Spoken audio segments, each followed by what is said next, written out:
pinabayaan yung panawagan sa kanya ng Diyos. Anong ginawa niya? Nagbabad siya sa salita ng Diyos. Nagbabad siya sa sinabi ni Kristo sa kanya. Kung mahal mo ako, pangalagaan mo ang aking mga tupa. Isinip niya yun sa kanyang puso't isipan. Ibinabad niya ang kanyang sarili sa salitang yun. After Pentecost, ano nangyari? Isang preaching lang ni St. Paul at ni St. Peter. Isang preaching lang ni St. Peter. Ilang kaluluwa ang naakay. 3,000 souls in one day. Sa loob lang ng isang araw. Hindi pala isang araw yun, oras lang yun. Let's say, sabihin natin 5 hours, nagkaroon ng pagpupulong. Nagkaroon ng 3,000 souls ang naakay. Hindi ba gano'n na hindi ang pagkilos ng kapangyarihan na liwanag ng meron kay St. Paul, ay kay St. Peter? Nagkaroon din na meron kayong tinataglay. Na kinakailangan, kapatid ko, kay Kristo, lumago tayo. Ang paglago, kapatid, hindi na sa pag-aaral ng salita ng Diyos, kundi sa pamumuhay. Amen. Gawin mo yung mga bagay na iyong natutunan. At huwag kang matakot gawin ang mga bagay sa pagsunod mo kay El Shaddai. Lagi mo pakakatandaan, kasama mo ang Diyos sa iyong paglilingkod. Tanong, kapatid. Puro ako tanong, ano? Kasi may oras lang tayo. Tanong, kung ikukumpara mo ang buhay mo last year, kung babalik kami yung last year, at ngayon, ang tanong ko, may nabago ba? Ba't nakatulala naman kayo? Ha? May nabago ba? Salamat sa Diyos. Ang ibig sabihin, meron bang paglago? Meron bang paglagong naganap? May maganda bang resulta? Meron na bang matay magandang resultang naririnig sa ating paligid? O bakit? Ay, si brother yan, mayabang yan. No, pa yung mayabang na talaga yan. Hindi magandang resulta yan. Ibig sabihin, hindi maganda ang pamumuhay. Hindi ba? O same pa rin? Same pa rin. O gano'n pa rin tayo. Yung nasa ngayon, gano'n pa rin tayo. Walang pagbabago, walang paglago. Meron po. Biyaya. Diba? Pinagpala, biyaya. Ops, balikan natin yung yung kaninang kwento. Si Balot at saka si Pei. Diba? Alam nyo, kapag ko sa Panginoon, may nalaman pala ako sa aking pag-browse sa FB. Natawa talaga ako. May dalawang klase itong mga chismosa. Sabi ko, isa lang yan. Bakit naging dalawa? Sa isa, sobrang nagka-interest ako, hindi nagintay ako sa kwento niya. No? Talagang inabangan kwento niya. May tinatawag na low level. Sa low level, sila yung taga-alat ng chismis. Na magpapahayag ng mga kanya narinig lang niya. Tapos ikikwento. Narinig lang, ikikwento. Yun ang mga ginagawa. Basta kung ano narinig niya, yun ang kanyang gagawin. Meron pa parang mas mataas doon. Ang mas mataas doon, siya yung source. Ang ibig sabihin, kapatid, siya yung publication, tagagawa ng mga kasiraan. Kahit hindi totoo, kahit tatawagin niya mga nasa ilalim niya, ito pala, ganito pala. Talaga? Oo. Diba? Kung isa yung mga ganyan tao, kahit wala ka sinasabi, wala kang pero yung kinikilusog, binabasa pala. At ilalagay sa isip niya, bumiti ka lang, may kahulugan na yun. Suminawag ka na, may kahulugan na yun. Tumingin ka, may kahulugan na yun. Pumikit ka, may kahulugan yun. Ganon yung high-rank chismosa. Lahat ay laging merong negative means. Diba? May kahulugan na hindi tama. So, kasaan ang liwanag? Na Na hindi dapat. Alam nyo, anong tawag sa ganun? Yan mga spiritual terrorism. Bakit spiritual terrorism? Nagpapasabog ng issue. Sino maapektuhan? Ang mga sa paligid. Hindi ba? Hindi yan ang gampani ng mga alagad ng Diyos. Totoo man o hindi, ang ating pinapahayag ay ang mga bagay na kinakaharap natin. Ang nakaraan ay tapos na.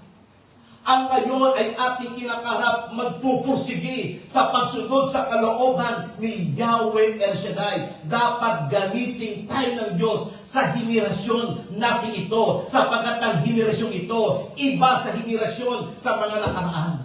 Amen. Ang henerasyon na ito, kapatid, mas matindi ang labanan. Hindi tayo papasok sa spiritual battle, sa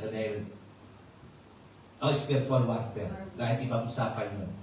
Nagtanong ako. Dahil si Satan gumagamit din ng mga Kristiyano. Kung sino ang bibiktima niya.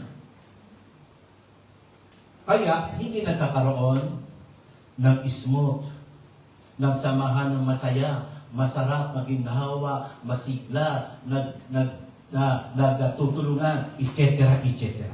Amen. Diba? Kaya anong ibig sabihin? Huwag tayo magtaka. Nakalimutan niya. Ano? Penoy. Ayun. Penoy. Huwag tayo magtaka, Penoy. Tayo ay magtaka. Balon. Ayun. Ngayon, anong challenge sa kapatid? Challenge. Ano yung private developments na kailangan natin ayusin? Ayun. Kaya magkaroon tayo ng development. Ano yung private development na kailangan natin ayusin ngayon? This week. Para tumindi. Para tumindi yung public impact natin bilang isang Christian. Kailangan may ayusin. Meron tinatawag na 7 strategies. There are 7 strategic principles for Christian personal development that will help us to just that. Pero dahil ang oras natin ay di nagkakasya. Dahil ito. Next chapter. Biting. Next chapter. Biting tayo. Next chapter. Pero sasabihin ko lang yung isa, di ko ipapalima. First step. First principle. Start with your foundation. Means, feed your spirit first. Okay? At sa susunod na Friday, pagpapatuloy natin ang ating talakay. Magdala tayo sa Friday ng Penoy at Balon. Totoo yan! Kayo nagtatawa kayo. Totoo yan! Serious! Meron tayong workshop. Walang penoy. Walang Penoy. Yun lang. Balon na lang. Sa Friday, magdala kayo ng balon. Alam na natin kung anong kwento ni Balon at saka ni Penoy yan. Kaya hindi na iba sa iyo. Kaya magsipay po tayong lahat, mga kapatid. At itaas natin ang ating request. Lahat ng mga bagay na nais natin ipanalangin. Panginoon, walang bagay sa puso namin na hindi mo batid. Walang bagay, Panginoon, na hindi magtatagumpay kung kami ay laging layo sa iyo. Gamitin mo kami sa nais mo. Gamitin mo kami sa pamamaraan mo. Patawarin mo kami sa aming mga pagkukulang. Gusto namin paglingkuran ka. At ang pangalan mo, Panginoon, makilala sa pamamagitan ng mabubuting gawin. Dahil ikaw ang Diyos na dapat bahayan. Yahweh, padahanan mo po ang buhay namin ito ng iyong salita, ng iyong kapangyarihan. Batid namin ang laki ng aming pagkukulang na dapat kaming tagapanguna ng liwanag, na dapat kami lumago sa pananampalatayang Kristiyano, na dapat, Panginoon, makaranas ng mga pagpapalat, ng mga bagay na nagmumula sa iyo, na nakaranas sa mga himala. Kaya, Lord, sa oras na ito, dalangin namin, tingin niyo po ang bawat dalangin ng aking mga kapatid sa gabi.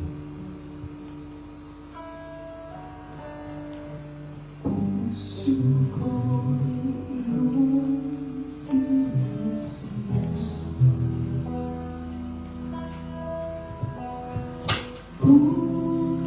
Buhay ko'y iyong alam. Ang lahat ng lihim, O Yahweh, ay tiyak naman nalalaman. Ang lahat ng aking ginagawa sa'yo ay hindi